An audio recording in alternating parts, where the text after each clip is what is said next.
Sir अब दो तीन एडजस्टमेंट्स हम लाइन से देख लेते हैं। सबसे पहली एडजस्टमेंट हम देखने जा रहे हैं वो है हमारे पास sir depreciation of fair value adjustment.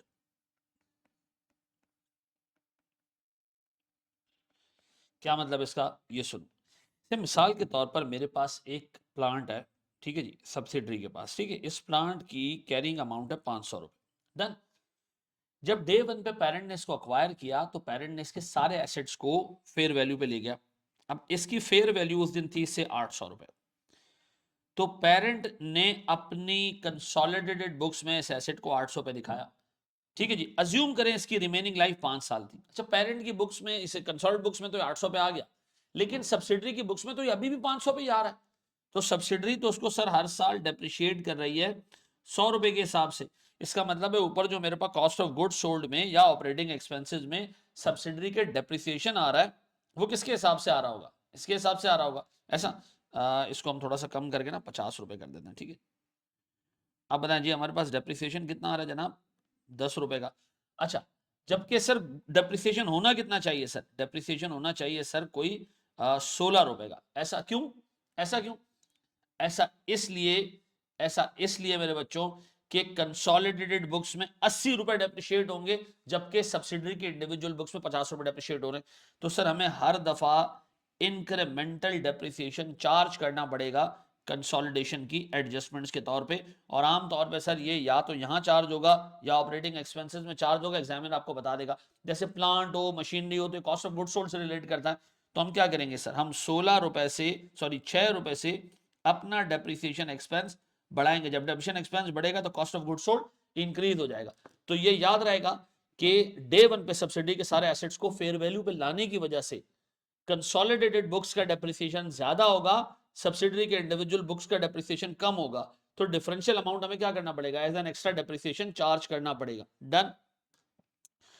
दूसरी adjustment sir, sir impairment of goodwill. मुझे बताएं सर, गुडविल सब्सिडरी की है, सब्सिडरी की बुक्स में नहीं आ रही है।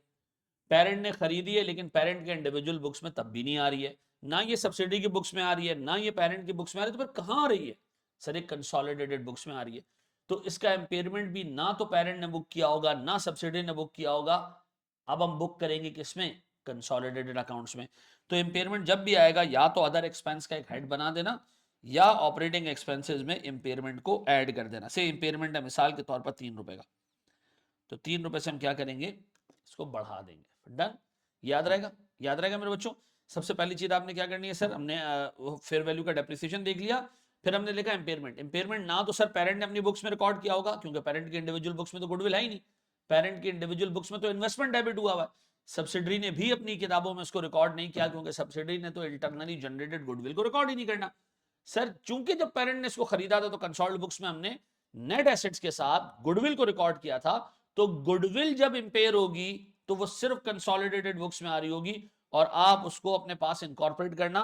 सर या तो अदर एक्सपेंस का एक हेड बना देना, बढ़ा देना सर अदर एक्सपेंसेस को, या फिर आप इसको ऑपरेटिंग एक्सपेंस में डाल देना अगर कोई चीज और नजर नहीं आ रही। सर वो एग्जाम में आपको ना बताया तो अदर एक्सपेंसेस में डाल देना। Done.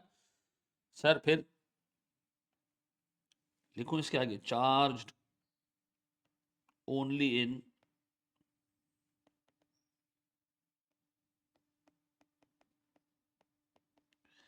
consolidated financial statements. Done. Sir मेरी तीसरी एडजस्टमेंट्स, इंटरेस्ट इनकम और एक्सपेंस। अच्छा, इंटरेस्ट इनकम के साथ कोई भी इनकम हो सकती है, एनी इनकम स्लैश एक्सपेंस, ठीक है जी। अब बताएं, पेरेंट ने सब्सिडरी से कोई इनकम कमाई या सब्सिडी ने पेरेंट से इनकम कमाई, एक का एक्सपेंस आ रहा होगा, एक की इनकम आ रही होगी। अगर आप दोनों साइडों को खत्म कर देंगे, इनकम भी हटा दें एक्सपेंस भी हटा दें, उससे हमारे कंसोलिडेटेड बुक्स के टोटल प्रॉफिट पे क्या असर पड़ेगा, कुछ नहीं पड़ेगा, कोई असर नहीं पड़ेगा। मिसाल के तौर पर इस इन्वेस्टमेंट इनकम में सर से 1 रुपए का जो है वो इंटरेस्ट शामिल है, जो पेरेंट ने सर चार्ज किया किससे, सब्सिडरी से। तो 1 रुपया यहां से भी हटा देना और 1 रुपया सर सब्सिडरी के इंटरेस्ट से भी हटा देना। इससे क्या होगा, एक तरफ इनकम कम हो जाएगी ग्रुप की, एक तरफ एक्सपेंस कम हो जाएगा, टोटल प्रॉफिट में कोई इंपैक्ट नहीं पड़ेगा। इसी तरह मेरे बच्चों इस पीएनएल के बाद एक और स्टेटमेंट बनता है, वो क्या कहलाता है? Consolidated statement of changes in equity. क्या क्या कहलाता है? Consolidated statement of changes in equity, जिसमें क्या आ रहा होगा? पेरेंट ने अगर कोई डिविडेंड दिया है तो वहां आ रहा होगा, सब्सिडरी ने अगर कोई डिविडेंड दिया है तो वहां आ रहा होगा, ऐसा। अब मुझे एक बात बताएं, पेरेंट ने सब्सिडरी से डिविडेंड लिया है सर 2 रुपए का, तो वो भी इस इन्वेस्टमेंट इनकम में आ रही होगी 2 रुपए। तो डिविडेंड इनकम तो पेरेंट की कम कर दोगे, लेकिन डिविडेंड एक्सपेंस नाम की कोई चीज यहां नहीं आ रही होती, तो आप करोगे क्या? सर डिविडेंड एक्सपेंस की नाम की कोई चीज नहीं आ रही है, तो हम क्या करेंगे? Statement of changes in equity में जाके जो सब्सिडरी ने पेरेंट को डिविडेंड दिया वो एलिमिनेट कर देंगे। लेकिन चूंकि हमारे कोर्स में consolidated statement of changes in equity है ही नहीं, तो ये वाली एडजस्टमेंट हम नहीं कर पाएंगे। हाँ, इसका एक लेग हम जरूर कर लेंगे कि पेरेंट ने सब्सिडरी से जो डिविडेंड इनकम कमाए वो यहां एलिमिनेट हो जाएगा।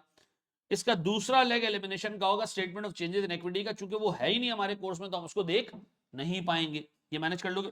अब बताएं जी हमने क्या सीखा? सर फेयर वैल्यू एडजस्टमेंट आपने करनी है डे 1 के ऊपर। जब आप कंसोलिडेशन करोगे उससे सब्सिडरी के एसेट्स की वैल्यू बढ़ जाएगी मोस्ट प्रॉब्ली। उससे क्या होगा सर? एक्स्ट्रा डेप्रिसिएशन आ रहा होगा। सब्सिडरी की बुक्स के अंदर वो एक्स्ट्रा डेप्रिसिएशन रिकॉर्ड नहीं हुआ होगा, नॉर्मल डेप्रिसिएशन रिकॉर्ड हुआ होगा। आपने क्या करना है? थोड़ा सा डेप्रिसिएशन एक्सपेंस फर्दर बुक करना है कंसोल्ड बुक्स में। Impairment of goodwill consoled books में बुक होगी, ना पेरेंट की बुक्स में बुक हुई हुई है ना सब्सिडरी की बुक्स में बुक हुई हुई है। फिर सब्सिडरी और पेरेंट ने दोनों ने एक दूसरे से जो इनकम कमाई उसको सिर्फ सेट ऑफ करोगे ग्रुप पर्पस के लिए। याद रखिएगा दोनों के रिटेन अर्निंग को जाके कम करने की जरूरत नहीं है। सिर्फ फेस पे आप कह रहे हो जी डिविडेंड इनकम आ रहा है, डिविडेंड सॉरी इंटरेस्ट इनकम आ रहा है, इंटरेस्ट एक्सपेंस आ रहा है, यार दिखाना बड़ा अजीब होगा। इनकम किससे कमाई है? खुद से। एक्सपेंस किसको पे किया? खुद। नेट कर दो। इससे याद रखिएगा दोनों कंपनीज के रिटेन अर्निंग्स को चेंज करने की जरूरत नहीं है। ये सिर्फ हम क्या कर रहे हैं? इनकम और एक्सपेंस अलग अलग दिखाने की जगह नॉक कर रहे हैं। मैंने एक जेब से पैसे निकाला दूसरी जेब में डाल दिया, मैंने कहा जी जिससे पैसे निकले वो एक्सपेंस है, जिसके पास पैसे आए वो इनकम है, तो मैं इनकम और एक्सपेंस दिखाऊं? नहीं सर, सेट ऑफ करना है यार, ये फजूल बात हो जाएगी। तो सर डिविडेंड इनकम हटाओगे पेरेंट की बुक्स में से जो सब्सिडी से कमाए, और सब्सिडरी और कंसोल्ड बुक्स में जब sir statement change in equity बन रहा होगा सब्सिडी ने जो डिविडेंड पेरेंट को दिया उसको कैंसिल कर देंगे। लेकिन चूंकि हमारे कोर्स में statement of changes in equity नहीं है तो सर हम ये एडजस्टमेंट पास नहीं कर सकेंगे। हम सिर्फ एक लेग इसका एडजस्ट करेंगे कि पेरेंट की बुक्स में डिविडेंड इनकम को एलिमिनेट कर देंगे। ऐसा ये बात भेजे में बैठती है। अब मुझे एक बात बताएं, यहां तक मामला समझ आ रहे हैं? एक स्टेप और आगे जाए हम सर। अच्छा जी, अब बताएं जी हम चौथी एडजस्टमेंट देखने जा रहे हैं। ये है सर हमारे पास changes in contingent consideration. Sir parent ने जब सब्सिडरी को अक्वायर किया ना तो पेरेंट ने उसके लिए कुछ कंसिडरेशन पे की होगी अपफ्रंट और कुछ कंटिंजेंट कंसिडरेशन होगी। कंटिंजेंट कंसिडरेशन को डे 1 पे हम क्या करते हैं? फेयर वैल्यू पे रखते हैं। वो किस में चली जाती है? वो इन्वेस्टमेंट में चली जाती है। मिसाल के तौर पर पेरेंट ने सब्सिडी को खरीदा और पेरेंट ने उसके लिए कैश पे किया 100 रुपए का। सब्सिडरी के शेयर होल्डर्स ने कहा कि यार हमें 20 रुपए और दे दें। पेरेंट ने कहा नहीं, 20 रुपए जब दूंगा जब एक टारगेट मीट होगा। तो सर हमने क्या किया? इन्वेस्टमेंट को 100 रुपए पे डेबिट कर दिया। ठीक है जी, एंट्री पास की, इन्वेस्टमेंट डेबिट 100 रुपए। लेकिन पेरेंट ने वादा किया कि अगर टारगेट मीट हो गया तो मैं आपको मजीद पैसे दूंगा, मजीद कैश दूंगा, लेकिन बाद में दूंगा। पेरेंट जाता है अपने एक्चुअरी के पास, पूछता है जी टारगेट मीट होगा, इसका कोई चांस है क्या? हमें कुछ पैसे देने पड़ सकते हैं? सब्सिडरी के पेरेंट के एक्चुअरी ने कहा जी पैसे देने पड़ भी सकते हैं, नहीं भी देने पड़ सकते हैं। टारगेट मीट होने का इतने % चांस है, फेल होने का इतने % चांस है। ये chances of success and failure हमने इनकॉर्पोरेट किया किसमें? कंटिंजेंट कंसिडरेशन में। तो कंटिंजेंट कंसिडरेशन दो हमने पे करनी है कोई 20 रुपए, लेकिन एक्चुअली कह रहा है जी chances of success and failure इसमें इनकॉर्पोरेट करने के बाद हमें लग रहा है कि इसकी फेयर वैल्यू से 8 रुपए। अच्छा ये क्या होता है chances of success and failure? मैंने आपको देखिए उस दिन भी एक एग्जांपल दी थी कि मिसाल के तौर पर आपके ऊपर एक कोर्ट केस हुआ है। कोर्ट केस में आपको पेनल्टी लग सकती है 10 रुपए की भी, 15 रुपए की भी, 20 रुपए की भी, 25 रुपए की भी। 10 से लेके 25 तक कोई पेनल्टी लग सकती है। आप जाते हैं कि इंश्योरेंस कंपनी के पास कि यार मुझे टेंशन हो रही है कि पता नहीं पेनल्टी 10 रुपए की लगे, 15 रुपए की लगे, 20 रुपए की लगे, मुझे नहीं पता कितने की लगेगी। तो यार मेरी जान छुड़ाओ, मुझे बताओ कि मैं क्या करूं। आप एक काम करो, एक सर्टेन अमाउंट ले लो और मेरी जान इस पेनल्टी से छूट जाए। तो एक जो इंश्योरेंस कंपनी है उससे का पेनल्टी लग सकती है 10 रुपए से लेके 25 के बीच में। आप एक काम करें, आप मुझे 16 रुपए दे दें। अब ये 16 रुपए सर कैसे निकाले होंगे इंश्योरेंस कंपनी ने, ये हमारा काम नहीं है बीइंग चार्टर्ड अकाउंटेंट, ठीक है। उससे देखा होगा जी चांसेस कितने हैं 10 रुपए की पेनल्टी के, 11 की, 12 की, 13 की, 14 की, 15, 16, 17, 18, 19, 20, 21, 22, 23, 24 और 25 तक की पेनल्टी के चांसेस कितने हैं उससे निकाला होगा और ये एक्सपेक्टेड वैल्यू निकली होगी, चार्ज कर लिया होगा। अब इंश्योरेंस कंपनी को फायदा भी हो सकता है अगर पेनल्टी 10 रुपए की लगी या 11 रुपए की लगी, 16 रुपए तक की पेनल्टी लगी तो इंश्योरेंस कंपनी कुछ ना कुछ घर लेके जाएगी, 16 से ज्यादा लगी तो इंश्योरेंस कंपनी को लॉस हो जाएगा। इसी तरह सर ये फेयर वैल्यू कैलकुलेट करना आपके कोर्स का पार्ट नहीं, एग्जाम में आपको बताएगा कंटिंजेंट कंसिडरेशन की फेयर वैल्यू मिसाल के तौर पर 8 रुपए, मिसाल के तौर पर 8 रुपए देने कितने पड़ सकते हैं 20, हमें 8 रुपए का हमने फेयर वैल्यू निकाला हमारे एक्चुअली ने।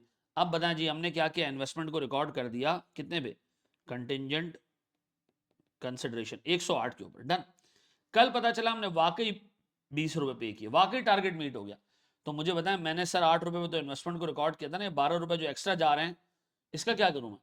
सर ये आप कंसोलिडेटेड बुक्स में एडजस्टमेंट के तौर पे दिखाएंगे। उसूलन तो पेरेंट ने इसको बुक कर लिया होना चाहिए, उसूलन तो पेरेंट ने इस कंटिंजेंट कंसिडरेशन के चेंज में जो अमाउंट चेंज हुआ है ये लॉस के तौर पे बुक कर लेना चाहिए, लेकिन अगर नहीं किया तो आप कंसोलिडेटेड बुक्स में इसको जरूर बुक करोगे। इसी तरह पेरेंट को चाहिए कि अगर डेफर्ड कंसिडरेशन उसने सब्सिडरी को खरीदने के लिए पे की हुई है और उस डेफर्ड कंसिडरेशन पे इंटरेस्ट लग रहा है तो अपनी इंडिविजुअल बुक्स में उस इंटरेस्ट को बुक करे, और अगर नहीं किया तो सर फिर पेरेंट अपनी बुक्स में, सर कंसोलिडेटेड बुक्स में इसको रिकॉर्ड करेगा। याद है। अच्छा अब मुझे एक बात बताएं सर, मैं आपसे पूछने जा रहा हूं, मैंने अब तक एडजस्टमेंट जो देखी है cell purchase between parent and subsidiary, fair value, depreciation, impairment, sir intra group income expense cancel, dividend income में सिर्फ इनकम कैंसिल, डिविडेंड एक्सपेंस नहीं होता। फिर अगर कंटेंजेंट कंसिडरेशन या डेफर्ड कंसिडरेशन पे कोई एक्सपेंस आ रहा है, कोई लॉस आ रहा है, उसूलन पेरेंट को उसको अपने इंडिविजुअल बुक्स में रिकॉर्ड करना चाहिए, नहीं है तो हम इसको कंसोलिडेटेड बुक्स में रिकॉर्ड करेंगे, पक्का जी। अब आए देखते हैं कॉम्प्रिहेंसिव क्वेश्चन, ठीक है जी, कॉम्प्रिहेंसिव क्वेश्चन देखते हैं और एक स्टेप और आगे बढ़ते हैं।